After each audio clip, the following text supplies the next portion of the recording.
I'd like to introduce our first speaker, all the way from Berlin, Martin Schwegmann, who has called himself somewhat mysteriously the kind of a Berlin studio creator, basically, but is an architect and urban planner, and is involved with a whole range of issues which are on point, from a fantastic city, great to celebrate as well the anniversary of the Weimar Republic and all the exciting things that came out of Germany, which still feel, looking back at the history, so cutting edge compared to the environment we're in today. So fantastic to have him as a guest.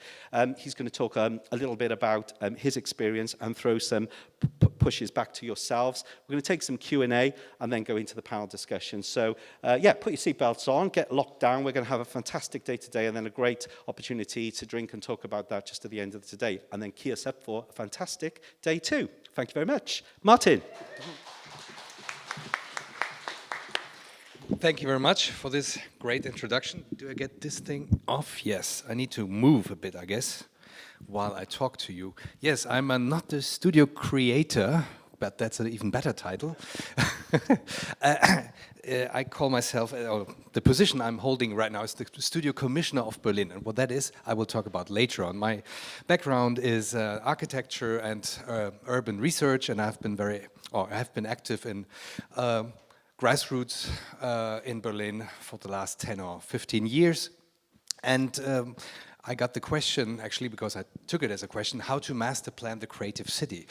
And that's funny, actually, because Berlin definitely is not master planned, neither as a city at the whole or the creative part of it. So what actually happened is rather unplanned, I would say, but pretty well marketed.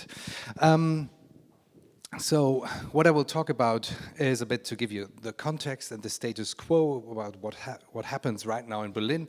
Not so much to show off, to see, wow, this is how great things develop, but actually how unlikely things develop, because that's what happens now in Berlin. Nobody really foresaw, like 10 years ago at all. Then I try to talk about a master plan, because actually I inherited a master plan when I took over being the studio commissioner for Berlin. That was 2.5 years ago. My predecessor, he made a master plan. And that sounds pretty much like a master with a plan. Not really what we need these days, maybe, but let's see. I think it can be a helpful tool whatsoever, and some other things that we try to do in order to get into the political realm and to, get things going in the direction that we want. And then I think when we talk about these kind of planning instruments, it's very important to talk about institutions and processes, because otherwise you don't get these master plans or whatever you do on the ground, and have a positive impact. And last not least, I think that's very important, and all of you are very committed, I guess, in one or another way to interesting projects in the city. And I think you need to use pilot projects. I don't like the word pilot project, because that seems like, okay, it's just a little start, it will end eventually. No, we need good projects, long-lasting projects, rooted projects that actually pave the way and give a face to what is said or foreseen in these master plans. Okay, so this is a picture from the current and already longer-lasting marketing strategy of Berlin. It's called Be Berlin in English, of course, as it wants to be a global city.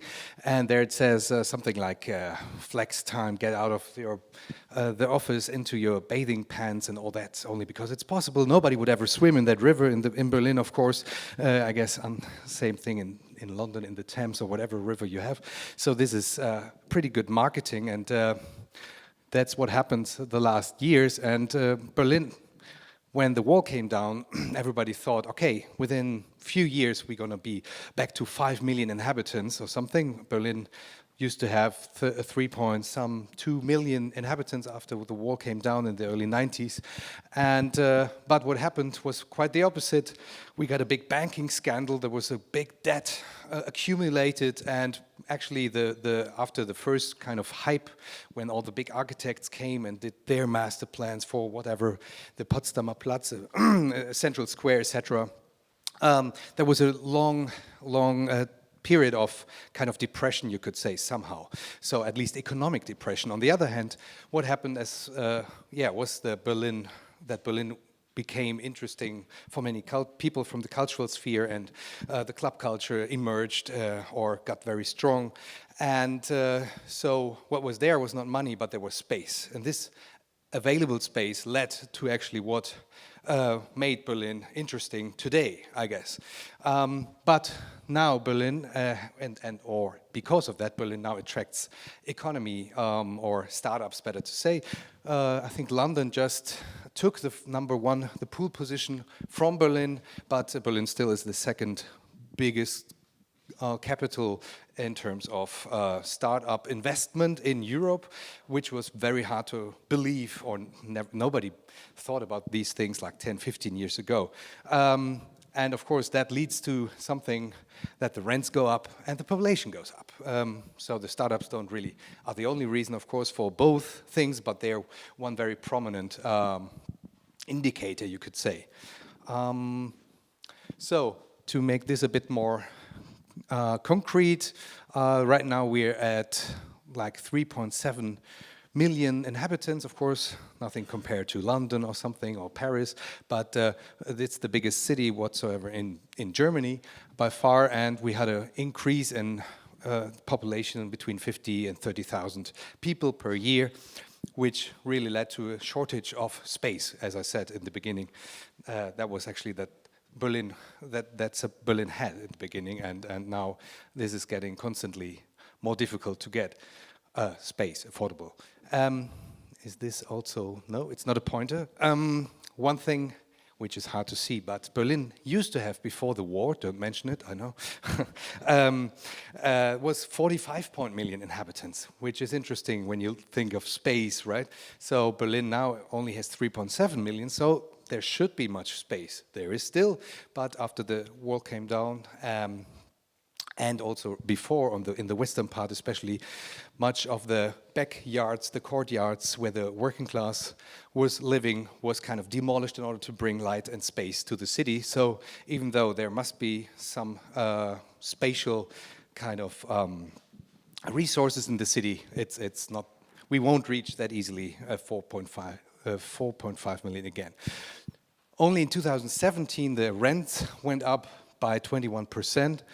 This is the housing rents. When we talk about business spaces, like offices, now the highest price in the city center is 38 euro per square meter, which is absolutely unaffordable for any for-profit use, of course, as well, not for artists or cultural endeavors. And that, of course, leads to the dramatic decrease for affordable spaces, not only in housing, but also for arts and culture, etc. So that goes along. You could say, yeah, this is just economics, this is development. So what? Of course, there's more revenue, tax income to the city through this boom, you could say, but at the same time, Berlin sold its public lands. As I said, there was a big banking crisis like 10, 15 years ago, and Berlin sold 21 million square meters of public lands since '98, also partly in order to kind of pay back their debts. And now we really feel that there's not enough space available anymore, which is now badly needed. I gave you some more stats before. I hope it gets even more interesting. 12 million people or tourists say that the arts and culture is the second most important reason to go to Berlin. Sorry, too quick. It has the highest density after New York City of artists compared to its population before London and Paris and so on. So it's a very important city for art production, more than for art selling, etc. And that's important maybe to say where I work for, whom I work for. The Fine Artists Association, that's where I work for, so I'm not working directly for the city of Berlin, but for the Fine Artists Association, which is actually a self-organizing or a self-organized civil society association, like the Chamber of Architects, you could say. I'm an architect, that's why I always explain it to myself. So we count 8,000 fine artists in the city of Berlin. Only fine artists, talking about artists in general, like dance, music, etc. We talk about 40 to 50,000, actually. they mainly live in the city center. 90% of the people live in the city center, and only 1.3% doesn't need a studio. So that's also important to say, because politicians easily like to say, well, the need might not so big. All these numbers, they derive from a publication that I did. It's a white paper on studio development, and that again comes from another study that came out in 2018. That's called Art Studio 2018 by an institute, IFSE. It's available in English as well. It's about the economical situation of artists in the city of Berlin and the gender pay gap, etc. These very important things. So, and then of course, so what I showed you until now is like Berlin is recognized because of its arts and culture. There's a very big pressure on affordable spaces in the city. And now I show you even more. Yeah, artists are poor in the city. So 90% are affected by old age poverty. The average income, pension income is 357 euro, and the yearly income is 9,600 euros. I guess generally the situation might not differ completely here in England, but just to talk with politics and politicians, it's important to have these figures at your hand in order to show what the problems are and what the solutions might be. So, just quickly, there is a funding scheme, like there are funded studios in the city of Berlin, and that's something that I'm preoccupied with, to develop these studios. And there are 8,000 fine artists in the city. 50% are looking for a flat. They all look for a flat maybe, for a studio. And there are about 1,000 funded studios, like supported studios, affordable studios, only in the city. And they are like this is the, yeah, you can hardly see it, but it's like in the center and south of Berlin. That's where these supported, funded studios are, which is a great achievement, of course, but if you see the demand, it's not enough at all. So something had to be made, and as I said, I inherited this master plan in 2016. My predecessor, Florian Schmidt, who now is actually a politician on the district or municipal level in Berlin. Interestingly, he came up with a master plan, Art Studios 2020, and yes, that's something that actually politicians and politics seem to understand, because it's something that, yeah, as I said, a master with a plan, that's nothing you have to be scared about, maybe, other than artists that have demands or something, which is a bit more difficult. So, but actually what this master plan wanted to be is actually a roadmap, like to show a path in time and a toolbox rather than a plan. But it had this how do you say, not refurbishment, the kind of the redoing of the model, how we do and develop supported studios in the city. So the idea was that administrations need to work together in order to promote these spaces and to fund these spaces, which is also, like you might experience this many times in your daily work life, very difficult. When you talk to the cultural department, they say, no, talk to the urban development department. If the urban development department, you talk to them, they say, talk to culture, they have money. So this was an idea, a try to bring these together, and of course, through media attention. And as I said, there is this thing like studio commissioner in the city of Berlin that has a certain power, not a real power, but a kind of a representative power, like a symbolistic power to talk about these things with this data in the back. And of course, what he did, this master plan says we need 2,000 new studios until 2020, which is also kind of a political demand, you could say. Yeah, easy, 2020, 2,000 studios, everybody understands that, right? But that's normally not how things are. And I will show you what happened with this very kind of quantitative demand. The third idea was to build new studio buildings in new ways, in cheaper ways, on lands, on public lands, etc. Very kind of interesting ideas that came out there. There were two instruments or typologies that were introduced there. For example, one was the art factory. Some thought that sounds too neoliberalistic or too neoliberal anyhow, but the idea was to bring different art forms together, like dance, like music, like fine arts, etc., in one big building, which is always difficult to develop, as you all know. But which then needs certain funding for the management of this building, which is not foreseen normally, at least not in this funding scheme so far. And then something like Art Campus at the fringes of the city. The idea is, okay, if you go out to the fringes of the city where there's more affordable space maybe, but there are no people or there's no infrastructure. So if you bring a certain amount of people together, they can work there. So that was two of the very important instruments. How much more time do I have, Mr. Timekeeper? Oh, sorry, yeah. I think it's something like 15 minutes, and we have a Q&A, so keep your questions in mind.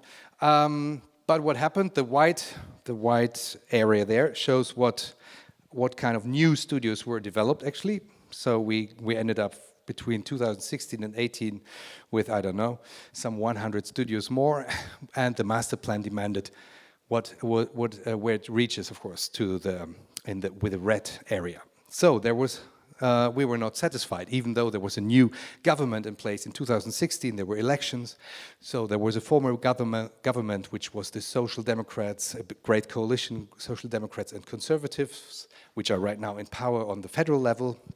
And now we have in Berlin a red-green coalition, which is the left party, which is the party that was the ruling party late in the GDR, and then, of course, reformed itself very much. The Social Democrats and the Green Party, now they formed the government, and we thought, okay, now things will get better, at least. Well, they did not that much. So we did something, a Weißbuch, that's a white paper basically on how to develop funded studios and what we need there. So there were several goals we had in doing that, and I'm sorry if I'm getting too abstract, but yes, this is my daily life and reality, and when you ask me these questions, I have to answer like that. So, first goal seems very stupid. Make clear what we talk about. When we say studios, the next person means, workspaces. But we mean studios for fine artists, which is something else than a workplace for a theater company, for example. At the moment in Berlin, at the cultural administration, these things are all put together in one idea, more or less. Yes, they say, no, we understand that it's different, yes, but not so much. So for us, it's very important to really make clear what kind of spaces are developed where. It's important how many of them are developed. As I said, we need fitting instruments to support those. So there are certain schemes, but there are actors in the city that can do things themselves, actually. But there's not the funding schemes to support them. Make political steering possible. So Berlin has a parliament. Berlin is one of 16 provinces in Germany, 16 states. It's a city-state.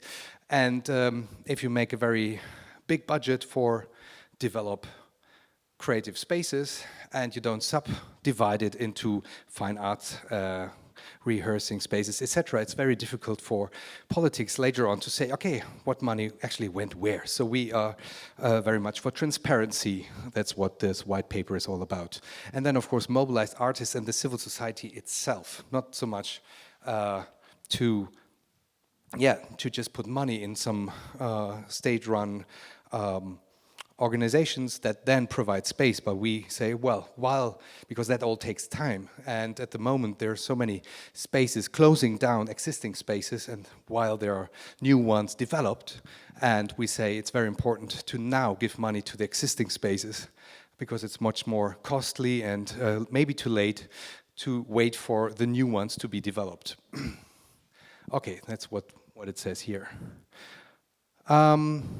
And so to make it more concrete, we said, okay, we need an emergency program for funded studios in 2020 and 21. We need both times 2 million euro, which sounds much for us. But if we talk about a budget of a city like Berlin, it's absolutely nothing. But still, you could somehow rent 700 studios per year, which really would make a difference, since, as I said, there's really just people go away because they can't afford it anymore. Berlin. They came from London maybe to Berlin, and now they're going further on. And then there's something mysterious thing, activate remaining areas. Berlin somehow went from a neoliberal paradigm to a now maybe neo-etatist paradigm, like from selling all their lands, as I said before, to not selling it at all, which is a good thing. I was part of an initiative that was fighting for this kind of shift in politics since 2012, and now public lands are generally not marketed, sold anymore. However, there are so-called remaining areas, which can be up to 1,000 square meters, which are owned by there are 6 public housing companies that they can still sell it, but because they cannot develop it by themselves.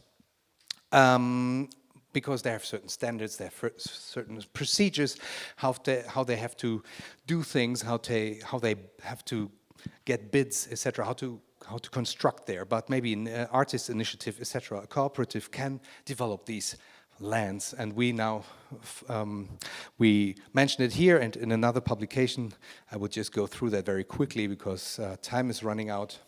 Now we managed to get 50,000 euros, again, nothing for the whole Berlin budget, but some money to explore these spaces, which are not known to anybody. Everybody knows they're there, but nobody knows how many there are, nobody knows where they are, etc., etc. So there's a big transparency problem, gap, whatever. They're still in Berlin real estate development, especially also in the publicly owned one, even though, as I said, there's a shift. Administrations are willing, positive, they want to change things, but those things take time. And all that, you can read it. It was not just was not a paper that was authored by one person or a set of persons, but we invited people to think about the problems or the challenges that we face and how to do things differently from the private sector, from the civil society, from the administration, from politics, and the publicly owned companies, which are very important in Berlin as well. So this is actually, the idea was not so much to have this one top-down thing, but like to have a multilateral process and an outcome there. So, but this only works if you have pressure, as I will say later on, also from some other places. Okay, there are more things. Art City Lab 2, you can buy it on the internet. We did it together with a Berlin-based architects and artists group called Raumlabor Berlin. There was also kind of a process that ended up in a publication, and where we came up with different ideas which are not new, probably not to you at all, something like cultural planning, urban cultural protection zones. I don't have time to go into these kind of things right now, but the idea here was also to, with many stakeholders from various fields, create ideas together and to then feed it into the political process later on again. And now maybe I come to this thing, institutions and processes. Okay, Studio Commissioner of Berlin has 2 tasks basically. As I said, create new spaces and preserve existing ones. So this is kind of a very big task to do for one person. There is an office behind it. I will show you how much. So this is not a football team with numbers on our backs, but it's the amount of percentages of positions we have. So I have an 82% position as the studio commissioner for Berlin. So you might think there's a commissioner for studios, so no problem about studios in Berlin. No. So altogether we have 3 full-time positions. If you talk, for example, there's a commissioner for there are other commissioners in Berlin which have like 40 people, right? So this is kind of a pretty small institution. However, it can have impact. What I did not say yet, the studio commission actually was initiated through artists' protests in the 90s, so that people, there was a shortage of studios when the wall came down, actually. As I said, there was a boom initially, and people went to the museums, artists got naked, they were protesting, and so in the end, this position was one thing that came out of that. Good. Just to give you that information. And then master planning, I think it's very much connected to timing, because a master plan for me is a political tool, is a kind of a vessel where you put ideas and then inject it into a political process, ideally, which then ideally gives you the chance to change things in your city. And the Masterplan Art Studios 2020, as I said, had this demand of 2,000 new studios until 2020, easy to understand, yes. And it found its way, sorry, I found my way, into the coalition treaty of this new government I was talking about. You know, now we have the red-green government, and what it ended up as was like, yes, great, sounds good. We put there 2,000 new and secured workspaces, not studios. So what does that mean? So if I rebuy, for example, or support an existing art studio, or let's say music rehearsal place, then that counts into these 2,000 rooms, and which are workspaces but not studios. Okay, what I want to make clear by this is just, yes, things can be taken into the political sphere and then be twisted a bit, so it becomes very difficult to, yes, to recognize them again, or if you just look at it superficially, it looks the same, but it's very different, actually. So this is why we now did this white paper thing and the Art City Lab thing, because right now we're in the negotiation of the budget, the Berlin budget for 2021. All kind of pretty dry subjects, but yes, if you're interested in systems and how to get things changed, this is very important for us now to kind of, as I said, inject into the process. What the next government is looking like, nobody knows. That's where my next point comes into play. So, how much time? 4. Okay, I'll be very quick. So we have the election cycles, of course, and that's a problem to a certain degree. I mean, it's good that there are elections, of course, no question about that. But if you really think about the long-term development in a city, then these kind of economies, we have 5 years in Berlin, makes it difficult to actually, if you have a more long-term perspective, to really get your things done. So in this kind of cycle, you can buy tools like master plans, white papers, you can inject your idea strategies there, but, and that's what is very important to me, it needs to be flanked or accompanied by civil society initiatives, which are strong, which are there on the long run, actually, and then projects, as I said, which show that things are feasible, actually, and which are that they can be done. And then you have this big gray thing, well, excuse my graphic abilities, was the overall political landscape, you could say, or I said political cycles, which I said, yes, we came from neoliberalism to neo-etatist thing now. So whatever is not state-run is private to some in the Berlin administration right now, and I think that's very difficult as well. So what I think we need to get to are structures, schemes, and projects actually that are stable beyond political cycles, that are self-governed, that are rooted in a kind of also in a way that they cannot be sold off again. So for example, on the municipal level at the moment, there's a community land trust built in Berlin. The whole housing corporation movement in Berlin is very strong and now is getting transferred to other project spaces as well, to art spaces, to cultural spaces. So in the Berlin, we can say that now we came from this era where there was no money, but much space. And so whether there was regulation or not, we could just do what we wanted to do. We now got into some place where there's very little space and you need to be pretty professional about how to secure a space on the long run, which somehow might contradict with the ideas of creativity, of using space, of exploring things, of experimenting, but which is needed. And so there are new actors at the moment in Berlin that emerge, actually, as I said, this community land trust. There are several corporations, not corporations, cooperatives, very different, that are developed. For example, One for All is a cooperative that right now is emerging, which wants to take over studio houses to secure them on the long run. And especially when you think at the old age poorness, I don't know, that's probably the wrong term, but if people get older and get then in a more difficult economic situation, it's very important to have these long-lasting things. Okay, and now just 2 pictures in the end. Pilot project. There's a big house in Berlin, 40,000 square meters, that should have been torn down if a certain master plan would have been carried out, which is this one by Hans Kollhoff. He did like 11 years ago. So he wants to build 11 110-meter high skyscrapers, and it's a pity. To the right, there's this public building. But then 2015, there were some artists that put up a sign there which said, here there are spaces for, what does it say, arts, culture, and social endeavors is going to happen. So it was actually a guerrilla action, you could say.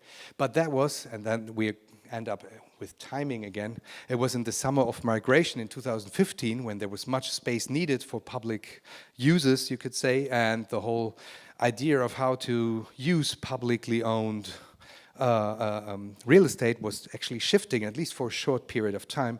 Then this became pretty quickly very powerful. The local politics jumped onto this project, and now actually the civil society was involved, and there was much media attention pretty early in this process.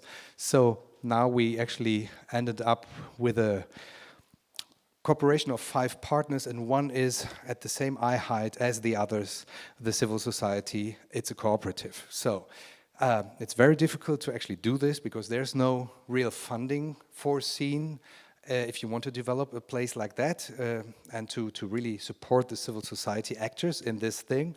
So we're still, so from that point of view, it's not a model project, but from the point of view of how cooperation can work and should work, I think it definitely is. And at least 9,500 square meters at the very heart of Berlin are foreseen there, and it has not been sold and not torn down. So this is what can be the future. Thank you.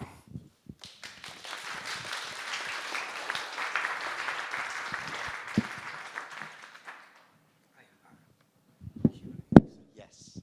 Thank you. That was absolutely bang on time as well. So really, I think, really interesting sort of navigating around some of the challenges, the political and the economic and the policy challenges around trying to do the right thing and trying to keep creative energy. So fantastic. And I'm sure lots of people in the room will really see the resonance for some of the challenges we're having in Bristol in terms of some of those things. So I'm going to go into Q&A right now, but I'm going to take chairs while you're thinking about your questions, and I hope they're many and varied. I just want to start with one of the things I picked up on earlier on in your presentation, Martin, was around the challenge you've had talking to people in different departments. So the culture team, you know, I know Emma's sort of, your blood is draining as you hear that probably, but the culture team saying, yeah, great idea, but you know, really need to talk to legal about this, and legal saying, no, it's not our problem, and you really need to talk to property saying, oh, we're being told to sell all of these buildings, these wonderful buildings we've got to X developer and Y developer, you know, so no, they're not available. And so constantly finding your ping-ponged around, and community organizations really having their energy drained. And I just wondered if you could just reflect a little bit on what you saw, what kind of mechanisms or approaches that you use to try and overcome the massive frustration associated with that. Sorry, it's quite a big question, but maybe just some insights. That would be great, Martin. So absolutely, I know what you talk about. So one thing is actually doing these kind of white papers and stuff to kind of have at least the administration have to answer to that, and then you have a certain idea, okay, that person answered to this paper, so I can ask that person, okay, now how do we get about that? How do we go further there? Secondly, it's always very important to use politics. So we have politicians in the parliament that we can address and then say, yes, listen, they don't answer to our questions. This house stays empty for 10.5 years. This is a scandal. Can you do something about that? So use the political level, actually. And then it's also very much personal contacts. So now we have Berlin actually cut down on its administration for years and years, for 10 years. So now there are 10,000 new positions built in the Berlin administration. So there are new people coming in. And now the big hope, of course, and already kind of a bit the experience is that these new people have new ideas and do things differently and are also a bit more, yes, not yet deep down in the structures, and they're also frustrated probably. So that's a new thing maybe. Brilliant.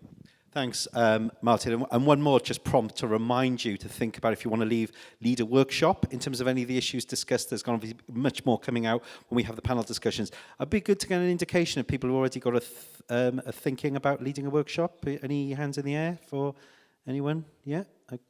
One? Yeah, maybe? One, maybe? Was our hands in the air there, Danny?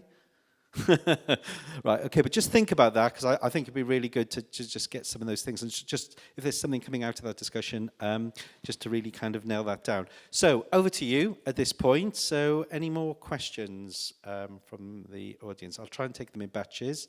There's one there. Any more? Two. Brilliant. We got 4, 3, 4. Brilliant. Okay, we got plenty. So let's get some female voices in, because I'm conscious it's been massively mansplaining at the moment, which is not great, really, for that event. So can we have the woman there with the glasses on your head, please? Can you say who you are as well, please? My name's Deborah Weinberg. I'm a socially engaged artist, but I'm interested in spaces being utilised, put it that way. So it's similar to your question, Paul, about this, and I've written that down, and that's great. And it's kind of convoluted in my head, but it's where to sort of start. So Weston-super-Mare, which is near here, the council's changed, and because the council's changed, they're suddenly supportive of artists, and they've given over an empty council shop, and there's things happening, and it's burgeoning, which is great. And there's an effort in Bristol to bring people together for a thing called DIY art.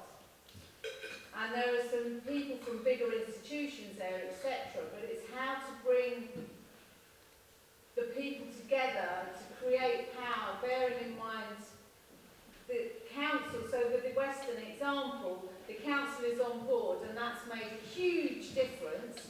But then councils change, politics change.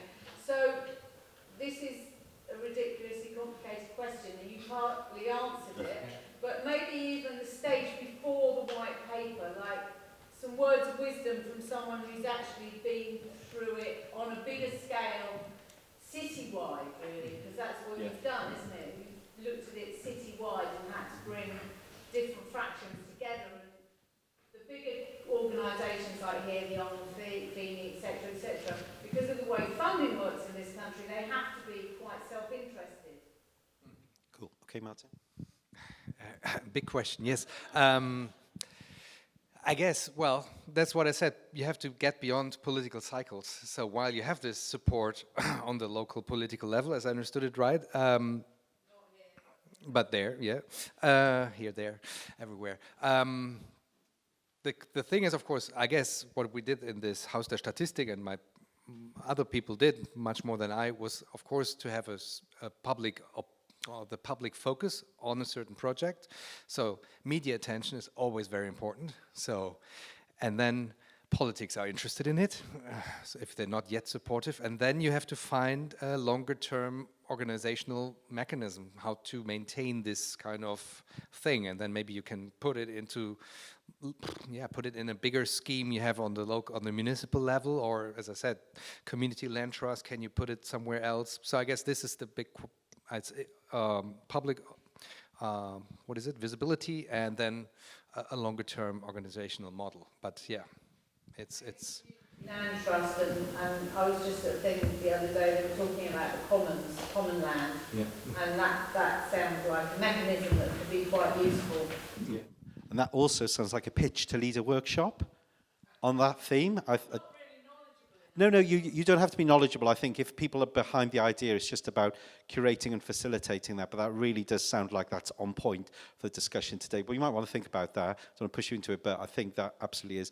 There was a woman there in blacks. So could you say who you are and where you're from as well, please? Yes, hi. I'm Lisa. I'm an artist here in Bristol. I'm from the US originally. Actually lived in Germany for 3 years in Berlin, and my partner's German. So yeah, this is great to refresh on that. I just have 2 quick questions. The first one is, a lot of times you have to make first the social argument that the arts are valuable to society, to be worth any kind of public funding. Did you feel that, is that something in the culture of Germany that you don't have to make that argument, an economic argument? How much do artists or creators add to the economy? It's already considered a social value, and therefore we should fund it, and then it becomes just practical there. I think in Germany it's pretty much, as you said, regarded a value in itself. So we need that as a good society on the one hand, but then when it really comes to money, of course these kind of arguments help. So when I say, 12 million people say the second most important thing is to come to Berlin because of arts and culture, this is of course an argument. Hey, come on, if you want that this stays like that, you should secure this thing. And of course there's no direct line between this space and this million of tourists, but of course that's also very important. And in Berlin, for example, the last word is always within the financial administration. So these kind of arguments, they count, but it doesn't need to be the first argument. No, that's a different culture maybe there, yeah.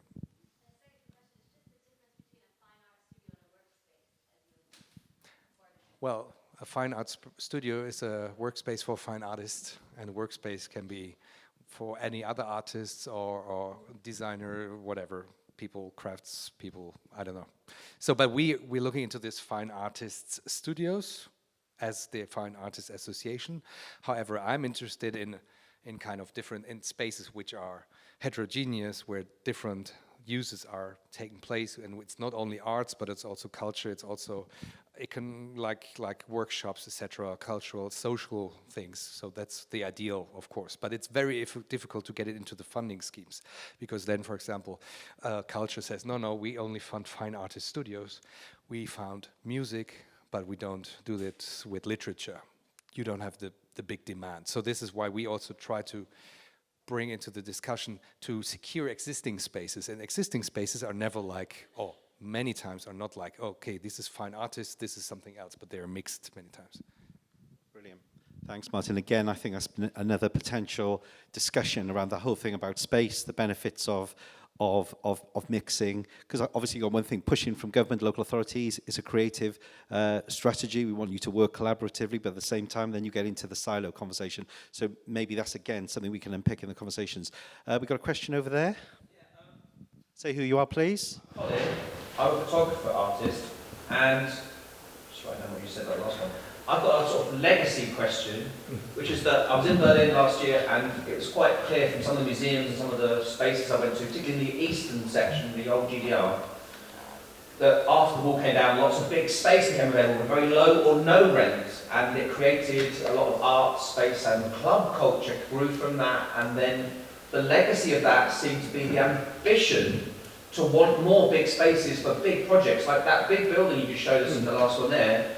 We've had big buildings torn down in Bristol, but we've never thought as artists to collaborate together and stick a massive banner and say, can we have this, please? Because, apart from maybe PRSC who are in the house, and Hands and House for that, but it's the legacy of ambition for art, which I was really inspired by with yours. I wonder what you could tell us that we could learn from, as lots of individual artists and groups, because I've been to art groups in Bristol where they're trying to have conversations about saving the future of our art for all of us, but it's just a few self-interested groups that sometimes turn up and claim space for themselves to hold on to the foot they've got in the door. But that seems more ambitious, which comes from that space that suddenly became available perhaps. And your confidence is enthusiastic to me, but what can you offer us to get us to... And just to add to that, Colin, again, on point, because it's really interesting, because I was at a session with a leader of Preston Council, who's been really lauded as doing this really radical stuff. And he said his inspiration were people like PRSC and what they were doing in Bristol and Bristol Pound and others. And actually, the irony there is all of those groups are doing it in spite of the council, not because of anything the council has done. So I think that's really on point. So probably got a couple more questions after that, but if I can hand that over to you then. Yeah. Okay, thank you for that question. So I think one thing is, I experienced it because I was in an artist studio place, and we had to change several times within the period of 6-7 years, and we just became bigger because it was just easier to rent a bigger space and then subdivide it later on, because if you, as only one person or group, it's harder to get something which is not that expensive. Okay, that was one thing. And then the other thing is, of course, if you have a certain experience, and I think that's why people did what they did at Haus der Statistik, because they had a long history of kind of using spaces, reusing them, modeling them, and then they have kind of a efficacy. You know, they knew, okay, we can actually do that, and they understood, okay, if this is the point in time where we can put this, and this can have an impact. So, of course, the old word "think big" helps here, of course. And if you don't do something for your own, only for your own self-interest, it makes it politically more strong, of course. And but that's also a problem right now in this house, because it's a cooperative that is running it and developing it, and since they don't want to use it later on themselves at the moment, it's hard to make an economy around that. That's what I said. So economically it's difficult, but on the political, symbolic level, this was a very big first step. So which made, okay, we don't want to use it, we want it for the public good actually. And of course, like everything, there was some special twist to it. It was in the hands of the federal government of Germany, actually, this big house. But they didn't have the lands around it, which they need if they want to develop it, to get a planning, how do you say that, permit, right? So Berlin could say, well, we don't give you the lands around it, but you can sell it to us. And that's what they did. And that was only because Berlin, again, had money, blah, blah, blah. So everything comes from everything. But yes, thank you for that question. Thanks. We're nearly at the end of this session, so if I can take a couple of questions in a kind of group. So we've got the woman with the necklace on and the woman in green, and perhaps the gentleman. If you can make the questions, a good rule of thumb is the question should always be shorter than answers. So if you can think about that when you do, and we can try and take those as a group of three. So first, please, can you say who you are as well, please?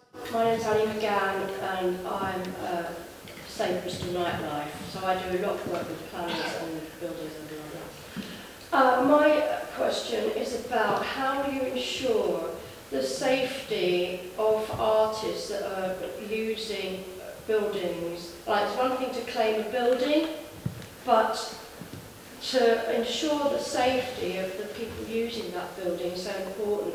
In the last 18 months, we've had 2 shared artist buildings burn, and it's put people's work and lives in jeopardy. So I'm wondering how, if you're going to say you take over a building, how do you, without wanting to be boring and regulate everything, but how do you make sure everybody's safe in that? And are people allowed to live in those art spaces? Because often the fires happen because artists are so poor, they start to illegally live in what should be only a studio. Sorry, yeah. Can we take, so that whole thing about safety and space, and then there's the woman in the green top as well, please. Can you say who you are as well? Yeah, I'm Ruth. I've worked in arts and culture regeneration for a long time. And I used to live in Berlin as well, a long time ago. I've got 2 points. First, can you be more specific about the ownership models that you're looking at if you're acquiring sites? I understand you're looking at public land, but what else are you looking at? And the second thing is, are you looking at peripheries? So areas where artists don't tend to go, so looking outside of those overheated areas and kind of moving art into other parts of the city. What is the question then? Yeah, so it's fine. Well, firstly about... Yeah, I understood that one. The second? Are you looking at the peripheries? Yes, the places okay. artists don't want to go? I think we got maybe, can we just squeeze the last one in, just otherwise I'm conscious we're going to run over. So, gentleman with the glasses. My name's John. I've worked for artist studios and community centres. The level of detail in this about how much space is available and cost and things is really interesting. I think the point is around we've got quite a sympathetic council towards the arts, but in actual fact in like the One City Plan, arts isn't our sort of master plan. There isn't really much to do with arts as an indicator of what the city needs. So really the question is around those protests you were talking about, and it's also in your list of things of political steering. How do you get to that point where you've got people in your councils or your governments who are supporting this level of detail and thought for the arts? So there's safe spaces, stuff around ownership and periphery, and then political engagement and influence. Okay, I'll go ahead, start with the first question. Well, that is simply you need to live up to the regulations, whatever space we develop, basically. So there's no...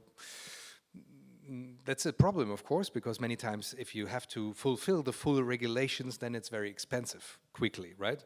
And so we need to kind of find a balance between this and, as I talked about, this city-owned housing companies, they develop things to a certain standard, which is not further specified, actually, and this is very, very expensive very quickly. For example, you have a window which is under heritage rule, whatever, and if you just leave it, it works fine, it doesn't cost money, you just change it, it costs very much, then you have a problem because you cannot rent it out affordably anymore, right? So that's actually needs people that understand what this building business is about and what it needs to be done and what does not need to be done in order to, but of course you cannot get to a point where it jeopardizes lives of people, of course. So I saw in England you have pretty strict fire regulations. I guess you can't get around those, or you find ways, you have to answer people this, how it can be done differently, but still it needs to be safe. So I don't have really an answer. It's just, yes, regulations need to be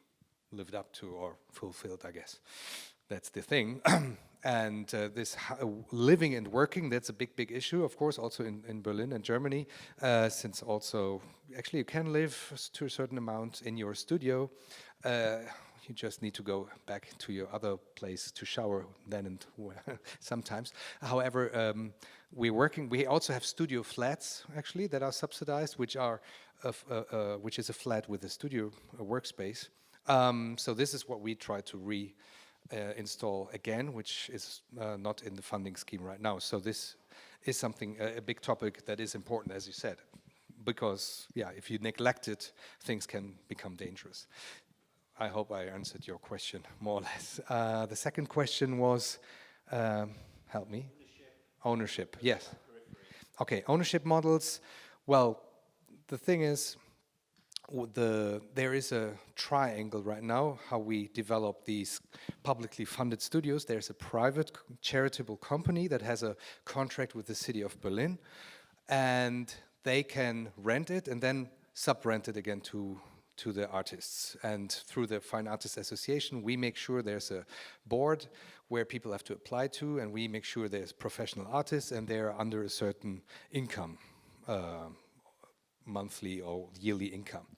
There is a problem with that because after 8 years you need to get out of this rented or subsidized flat, and the situation probably in 8 years is even worse. You're older, you're more prone to economic difficult situation. So the other thing is that's again why we say we need to secure the existing studios.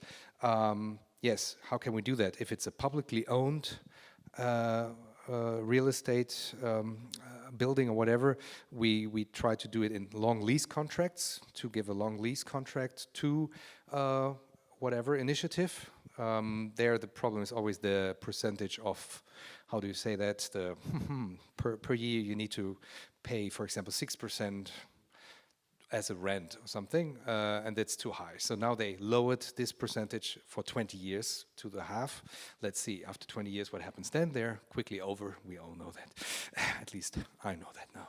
And the other thing is going to the fringes. Yes, of course, that's what I said in this Masterplan Art Studios 2020. There was the idea to build art campuses, to kind of develop bigger plots of lands or buildings where a certain critical amount of people or artists is going, so it works for itself. So that's an idea. However, there's not much money behind that. I was just trying to develop it, but on a very kind of precarious level.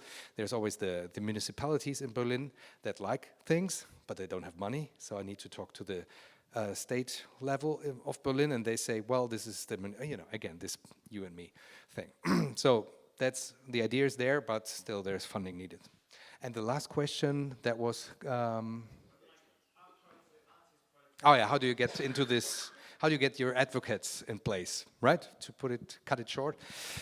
Yes, that's again kind of a long process, you could say, at least what I've experienced in Berlin. Like there are initiatives that started also not just for self-interest, like this Rethink the City thing I mentioned earlier, which was also a part of the kind of paradigm shift in how to use public lands. So they initiated something called the Roundtable for real estate, publicly owned real estate, and they first started with just claiming a room in the parliament building of Berlin, but by time they became kind of an institution, a public institution. So now there's always politicians, there's people from these publicly owned companies and so on. So there's kind of a platform that was built also through a for your own or your own use interest only, but it's a longer period, I think. And then there are people, like I said, my predecessor now is a politician on the municipal level who's building this community land trust. So it's people from a certain mindset that then get into certain positions and can change something. But yeah, it needs a collective effort, I think.